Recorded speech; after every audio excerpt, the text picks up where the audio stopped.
O Atala teve aqui na quarta, se não me engano, né? E ele falou isso. Que uma escola dos Estados Unidos, ela estava muito abaixo das outras. E aí resolveram colocar para os alunos todos fazerem 1 milha antes de começar a aula. 1 milha. Uma milha. Eles descobriram, de repente, aquelas notas baixas, elas não só foram mais altas do que as outras escolas dos Estados Unidos, como eles ultrapassaram muitos países, entendeu? Legal. Então, ele descobriu essa relação do exercício, da atividade física, né, de você se movimentar, não só como benefício de taxa de gordura e tal, mas pro cérebro, cara. É isso mesmo? Hoje a gente tem um consenso na comunidade vou falar de neurocientífica aqui. Bom, primeiro, a atividade física, o exercício físico, para questões cardiovasculares, metabólicas, respiratórias, é indiscutível que é super benéfico. Para questões de cérebro, hoje a gente tem um corpo de conhecimento que já é mais que suficiente para a gente concluir que também. Que você fazer atividade física, e não só atividade física, você conseguir manter uma atenção na alimentação, manter uma atenção na sua rotina de uma maneira geral, é igualmente benéfico para o cérebro. Tão benéfico quanto para a parte metabólica. Porque, no final das contas, os dois estão interagindo. Metabolismo, se você tem uma melhora metabólica, você tem uma melhora no cérebro. Vou te dar um exemplo. No meu doutorado agora, eu tenho estudado a relação entre dietas hipercalóricas, ricas em gordura e ricas em frutose. Não a frutose da fruta, mas aquele xarope de milho rico em frutose que é usado para adoçar refrigerante. Tá, porque a frutose é um tipo de açúcar. É um tipo de açúcar, isso. Só que na fruta, obviamente, tem fibras, não tem tanta concentração de frutose, então não é uma coisa maléfica, né? Se você consome dentro das medidas adequadas.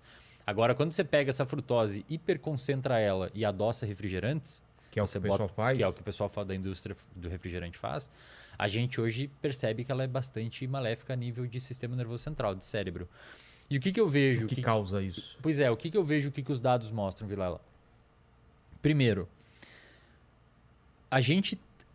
quando a gente entra numa dieta... Isso vai demandar uma resposta um pouquinho mais longa, tá? Quando a gente entra numa dieta ruim, acontecem algumas coisas no nosso metabolismo periférico, isto é, no nosso corpo. Ocorre um aumento de glicose, ocorre um aumento de lipídios, de gordura, LDL, triglicerídeos, etc. Mas também ocorre uma coisa que a gente chama de resistência à ação da insulina. A insulina é um hormônio que, quando o seu açúcar no sangue sobe, a insulina permite que o seu músculo, o seu fígado, a sua gordura capte a glicose. Então, quando você tem aumento de glicose, ocorre aumento de insulina e a insulina permite que a célula puxe glicose para dentro.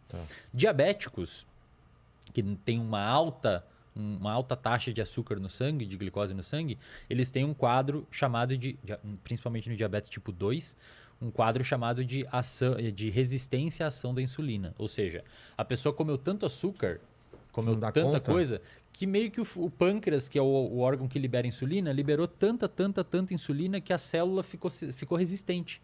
Então a célula já não identifica mais se tem ou não insulina ali e, portanto, não permite captação de glicose, a pessoa fica diabética. Ponto importante. Hoje a gente sabe que a gente tem insulina no cérebro. Ah, é? A gente tem insulina no cérebro. Mas o mais interessante, cara, é que os nossos neurônios, que são as células que a gente tem no cérebro, um dos tipos de células são as células funcionais do cérebro. A gente tem 86 bilhões de neurônios. Com B. 86 bilhões de neurônios. As células do cérebro, elas não dependem de insulina para captar glicose. Elas captam glicose não precisando da insulina. Aí por muito tempo se perguntaram por que a gente tem insulina no cérebro então? A resposta é que a insulina no cérebro ela atua em formação de memória, ela atua em foco atencional, em você prestar atenção nas coisas, ela atua em melhora cognitiva geral. Tudo isso é necessário para você passar numa prova, como a Atala falou lá dos estudantes. Então quando você melhora a sua capacidade de metabolização periférica da insulina, de utilização periférica da insulina, você melhora também a sua utilização central dela. Entendi. Então é impossível a gente dissociar mente, cérebro e corpo. As duas coisas são unidas.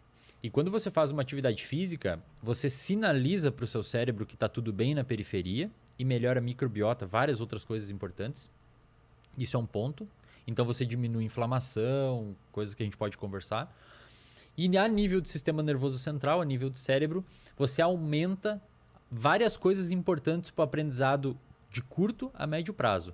A curto prazo, Vilela, se você, por exemplo, levanta de manhã ou ao meio-dia ou à tardinha, algum horário que você decide fazer atividade física e você dá uma caminhada de 1 milha, uma caminhada que for, não precisa ser nada muito intenso, você vai aumentar as suas catecolaminas, isto é, noradrenalina, as suas monoaminas de uma maneira geral. Você tá inventando essas palavras. Não. Pega a mina, traz a mina, né? Josemina. E aí você aumenta a dopamina, você aumenta a noradrenalina, etc. Dopamina depois a gente vai falar dela. Dopamina, né? Vamos falar. E esse aumento cara, trocando em miúdos, assim, basicamente quando você faz uma atividade física, você formula uma sopa química no seu cérebro que permite você aprender melhor. Entendi. Isso a curto prazo. A longo prazo, você aumenta a quantidade, a produção de fatores que a gente chama de fatores neurotróficos. Isto é, são fatores que permitem o seu cérebro se moldar e melhorar. Porque o nosso cérebro é quase como se fosse uma impressão digital do nosso comportamento. Ele se molda estruturalmente, inclusive fisicamente, de acordo com o que a gente faz.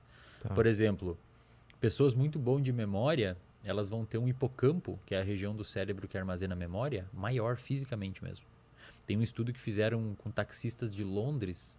Eu sempre mostro esses estudos nos meus cursos, que os taxistas de Londres, para passar na prova lá, para ser taxista... Eles têm que saber todas as ruas, não pode usar o Waze. Eu vi isso. Exato. Eles têm que saber, né? A prova, cara, envolve decorar 25 mil ruas.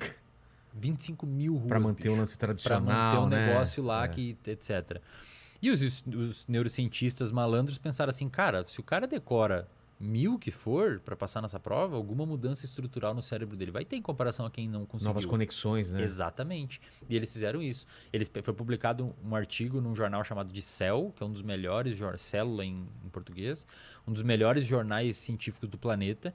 Eles pegaram 100 pessoas, 100 taxistas que iam fazer a prova e mediram o tamanho do hipocampo antes deles estudar para a prova. Tá. E depois deles estudar e fazer a prova, eles pegaram essas 100 pessoas e de novo olharam o tamanho do hipocampo. Chuta, aqueles que passaram na prova, e só os que passaram na prova, tiveram um aumento do hipocampo. O hipocampo aumentou um pouquinho. Porque provavelmente meio que hipertrofiou. É como se fosse o músculo quando você faz academia. O seu cérebro ele dá uma aumentadinha devido a um número maior de conexões. E o mais interessante desse estudo é que aqueles taxistas que reprovaram na prova, o hipocampo não aumentou.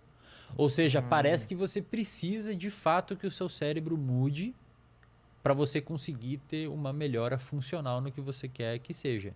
Então, quando você pega essa galera, voltando lá ao comentário da Atala, quando você pega essa galera e coloca eles fazer atividade física, 1 milha que seja, cara, você está permitindo... E é caminhando, né? Caminhar 1 milha é uma coisa aparentemente simples, Exatamente. Né? Cara, só isso já faz uma diferença. Muito, muito. Você está permitindo que o corpo melhore, você está permitindo que o cérebro aumente esses neurotransmissores a curto prazo e a longo prazo o hábito vai se formando e aumente esses fatores neurotróficos que permitem...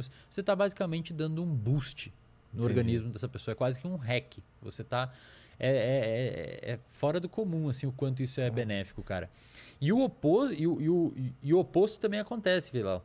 Tem bons estudos que mostram essa área que eu tô investigando agora de dieta e memória e depressão e tal. Cara, por muito tempo a gente imaginou que era necessário vários meses, se não anos, ou pior, era necessário você ter uma modificação fisiológica para a dieta fazer mal a nível de memória, humor e tal.